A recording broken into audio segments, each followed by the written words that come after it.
जय श्री कृष्ण, राधे राधे। देवी देवताओं को पूजने से मन को शांति मिलती है और घर से दुख दर्द दूर होते हैं। इसी कारण पुराने समय से ही ये परंपरा चली आ रही है। कहते भी हैं, जब कुछ समझ में न आए तो सब भगवान पर छोड़ देना चाहिए, वो सब अच्छा ही करते हैं।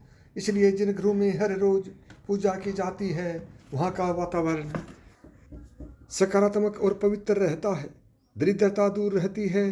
दीपक और अगरबत्ती के धुएं से स्वास्थ्य लाभ होता है। इसके नुकसान पहुंचाने वाले सूक्ष्म कीटाणु मर जाते हैं। शास्त्रों के अनुसार पूजन के लिए कई आवश्यक नियम बताए गए हैं। इन नियमों का पालन करते हुए पूजा करने पर श्रेष्ठ फल प्राप्त होते हैं। महालक्ष्मी सहित सभी देवी देवताओं की कृपा मिलती है। यहाँ जानिए 21 नियम जो कि घर के मंदिर में पूजा करते समय ध्यान रखना चाहिए। नंबर 1, किसी भी भगवान के पूजन में उनका आह्वान यानी कि आमंत्रित करना, ध्यान करना, आसन देना, स्नान करवाना, धूप दीप जलाना, अक्षत यानी कि चावल, कुमकुम, चंदन, पुष्प यानी कि फूल, प्रसाद आदि अनिवार्य रूप से होना चाहिए। नंबर 2, पूजन में पान का पत्ता भी रखना चाहिए। ध्यान रखें, पान के पत्ते के साथ इलायची, लौंग, गुलकंद आदि भी चढ़ाना चाहिए। पूरा बना हुआ पान चढ़ाएं तो श्रेष्ठ रहेगा। नंबर 3, देवी देवताओं को हार, फूल, पत्तियां आदि अर्पित करने से पहले एक बार साफ पानी से अवश्य धो लेना चाहिए। नंबर 4, सभी प्रकार की पूजा में चावल विशेष रूप से चढ़ाए जाते हैं। पूजन के लिए ऐसे चावल का उपयोग करना चाहिए जो अखंडित यानी टूटे हुए न हो, पूरे चावल हों यानी टूटे हुए चावल ना हो। चावल चढ़ाने से पहले इन्हें हल्दी से पीला करना बहुत शुभ माना जाता है। इसके लिए थोड़े से पानी में हल्दी घोल लें और उस घोल में चावल को डुबोकर पीला किया जा सकता है।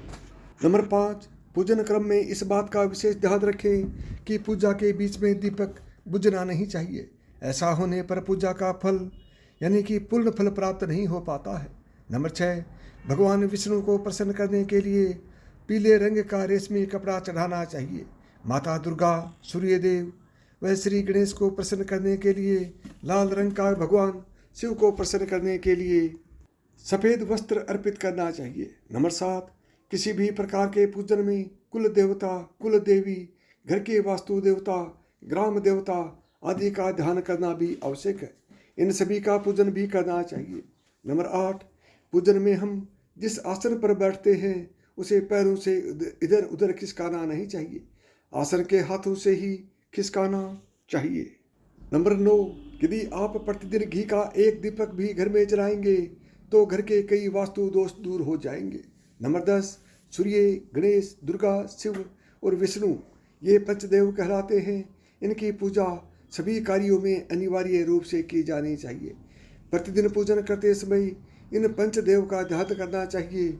इससे लक्ष्मी कृपा और समृद्धि प्राप्त होती है। नंबर 11, तुलसी के पत्तों को 11 दिनों तक बासी नहीं माना जाता है। इसकी पत्तियों पर हर रोज जल छिड़क कर पुनः भगवान को अर्पित किया जा सकता है। नंबर 12, दीपक हमेशा भगवान की प्रतिमा के ठीक सामने लगाना चाहिए। कभी कभी भगवान की प्रतिमा के सामने दीपक न लगाकर इधर उधर लगा दिया जाता है, जबकि यह सही नहीं है। नंबर 13, घी के दीपक के लिए सफ़ेद रुई की बत्ती उपयोग किया जाना चाहिए, जबकि तेल के दीपक के लिए लाल धागे की बत्ती श्रेष्ठ बताई गई है। नंबर 14, पूजन में कभी भी खंडित दीपक नहीं जलाना चाहिए। धार्मिक कार्यों में खंडित सामग्री शुभ नहीं मानी जाती है। नंबर 15, शिव जी को बिलपत्र अवश्य चढ़ाएं और किसी भी पूजा में मनोकामना की सफलता के लिए अपनी इच्छा के अनुसार भगवान को दक्षिणा अवश्य चढ़ानी चाहिए, दान करना चाहिए। दक्षिणा अर्पित करते समय अपने दोषों को छोड़ने का संकल्प लेना चाहिए। दोषों को जल्दी से जल्दी छोड़ने पर मनोकामनाएं अवश्य पूर्ण होंगी। नंबर 16, भगवान सूर्य की 7, श्री गणेश की 3, विष्णु जी की 4 और शिव जी की आधी परिक्रमा करनी चाहिए।